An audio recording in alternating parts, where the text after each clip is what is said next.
Hi, and welcome to the Property Show. My name is Nancy. This is the show that is sure to give you an in-depth look into the property market, provide you with expert guidance, trends, tips, and first-hand specialized information on the hottest properties available in the market. There is something for everyone.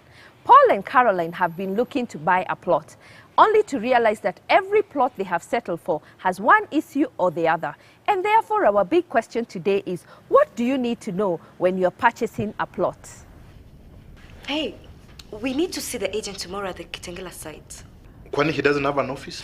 I don't know. He just said we need to discuss everything at the site. I think it will be much easier. Hey, I don't know. Let's just meet him at his office. Do you have his number? Yes, but remember he's supposed to introduce us to the landowner tomorrow. So, let's do this then. Let's meet him at his office first. Then we go to the site together. Ama? That's fine. Once it will be easier if we can check all the other documents like the title, while the owner and the agent are still there. So, do we keep the lawyer on standby? Nishamwelezea. Yeah, I asked him to get us a surveyor and a valuer so we can have a look at the land together at the end of the month. Okay. So you know these things. Nikujifanya Yeah. Okay. Now, did you remember to do the search on the land? Oh, you forgot. I'll do it this week. Remember, we need the document for the bank. Ama ulipata windfall na sijui. Sijapata windfall, but I'll do it this week. I hope the bank will be able to give us the money we need. Hope so. Yeah.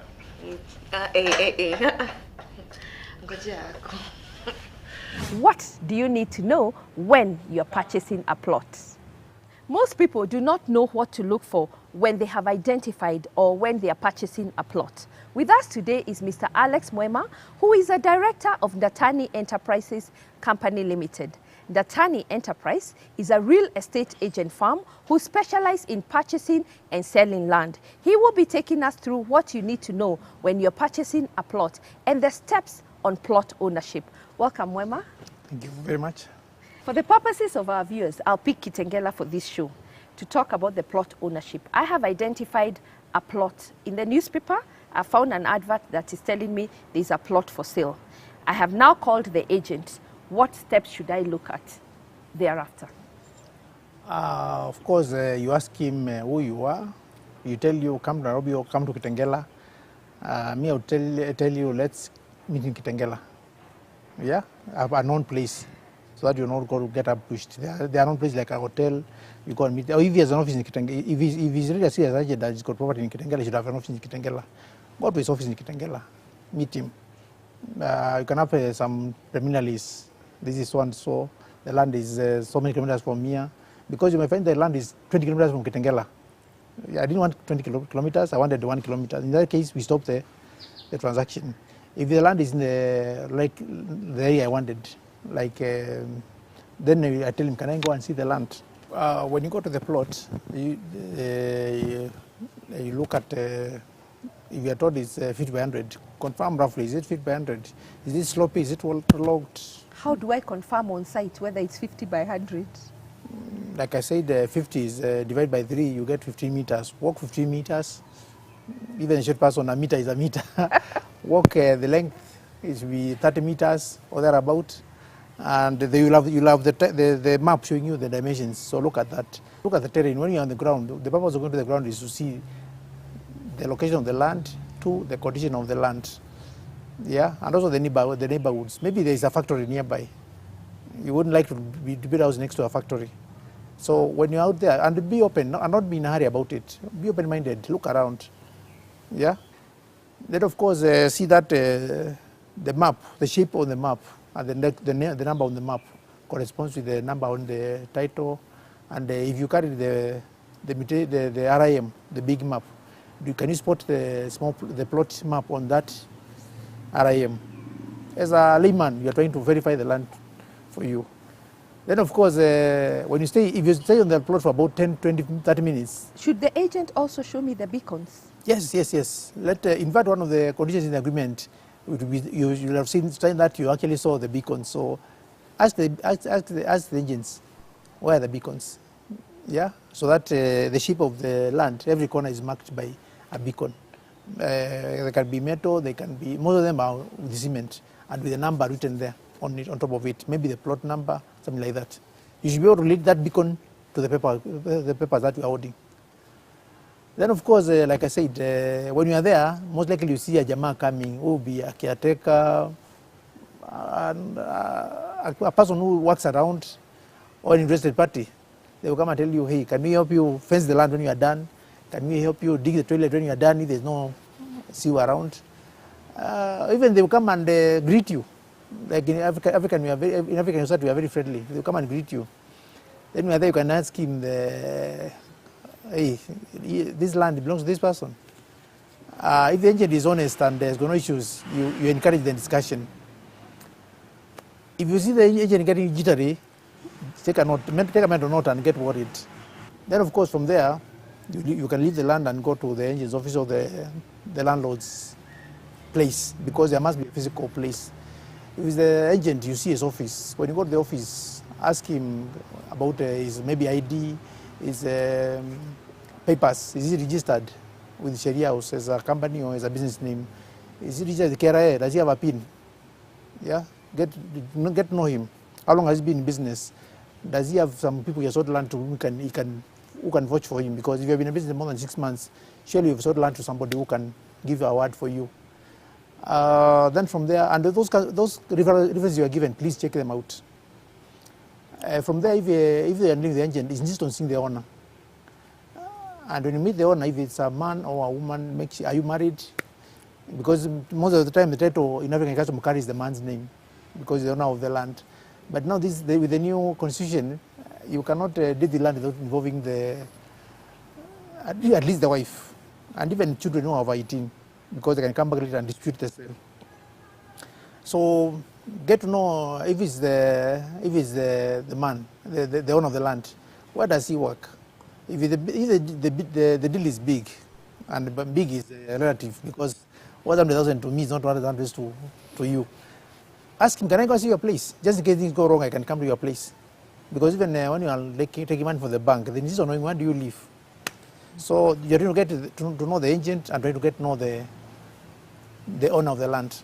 At what point do I engage my search, and at what point do I engage the professionals to help me to verify what I have known? First, when you're at the agent office or the landlord's meeting, the first meeting, you'll agree, yes, I'm buying that land, which is so many acres, subject to verification, and I'm buying at this price. So you agree on that point. You're buying the land at how much? And then, can I have a copy of the documents so that I can go and do my search? You should first of all show you the originals. Yeah, even just who shows you the original, the owner or the agent? The title should normally be kept by the owner. The agent will keep copies, maybe certified by someone like a lawyer. Go and see the title. Yeah, and if you are told it's in the bank, let them tell you which bank, and maybe give you a letter to confirm, to go to the bank and confirm that they actually holding the title. Now with the copies of the title, you can begin your search. The first thing you do is do it yourself. In most places, searching is officially 500 shillings. Go pay, you get a search on the spot or 2-3 days after. Then also engage a lawyer who can do the official search for you. Hopefully the results will agree, and you'll have a backup. Then from there, if you are satisfied with the results of the search, you can engage a land surveyor to confirm that, you know, the law will just deal with the search is here, then they do an agreement and they put terms in the agreement. Authenticating the land, you require a surveyor to go and confirm, is that the land you are already shown? And you don't need to go with him. In fact, let him find his own way. If you trade the land is LR number this in Kitengela. Kitengela, let him go and find that LR on his own, because he should buy the big map. Don't let the agent take him to the land, because you mislead him the way he misled you. Let him go and buy the necessary maps, the necessary things, and you are paying for them, and they are not it's not out of money. Buy the big map, then follow the small map to your plot, and give a report on it, because if things go wrong, you can actually sue him for, when things go wrong, you'll find out what to sue to recover your money. Then of course, that person to engage, you may not to engage is the land valuer. Again, the valuer also does his own verification and also tells you an idea of the value. Historically, we've seen in Kenya, even in the recent years, we've seen people who have bought plots and they bought land reserve, or even they bought plots that belonged to institutions, and those institutions actually didn't say anything until we have seen palatial homes. What is your take there? First, there's when you're doing the search, there are also other things I've not talked about. There's the famous Dongo report. Dongo report says which land is controversial. If it's in Kenya and it's controversial, most likely you pick it up there. If it was a land that was not properly disgazetted, so that's also another source you can look at. But mainly, do not buy land without a title. That plot of yours, insist on getting a land for that particular, insist on getting a title for that particular plot. Don't be told, oh, this is 10,000, you're going to make it to be your plot. It will not happen. There are things called allotment letters. And certificates. And certificates. My take is don't take them. Go to land which has got title. It's been given the stories that has happened. Because first, you get financed for those allotment letters and the certificates. Number two, you don't know how long it will take. Because what happens is that when the chairman finishes subdividing the land, they know when you are dealing with them, you give 10,000 for subdividing, for transfer. When they transfer the land from them to you, that stops. So there is also not motivation for them to give you a title. So I would like to say that when you're starting, get a small title today. There must be a lot of good land around which has got title. Yeah. If you go and buy land that is a big scheme, 10,000 acres, know that from the start you are taking a risk. Also, involve the banks. People don't go to banks because they are poor. They go because they want to spread the risk. They also want to arrange their tax matters so that you don't, you arrange the way you have gotten your money. So also involve the banks, because when the bank goes through the process, it is more likely to be more careful than you. We are taking a short break. Please stay tuned. Zuku Hookup. Hook your friends up and we'll hook you up with a free flat screen TV. It couldn't be easier. Just get your friends to subscribe to Zuku and you'll get that flat screen TV. No draws, no competition, just guaranteed TV prizes. Start hooking up your friends today. See press and posters for details. Zuku, amazing. Yeah. Welcome back to the Property Show as we continue our discussion on plot ownership. We now say, Kitengela, the plot is costing 1 million shillings. What are the other costs related to buying that particular plot? The hidden charges? First, you should find out from agent, is there money to pay him? Because most of them charge about 3% agency fees. Who pays that? It's paid by the owner or the buyer? It depends. That's why you should agree in advance. Tell the agent, you are sure you put an advert in the paper, I'm going to pay you anything. Let you be paid by the buyer.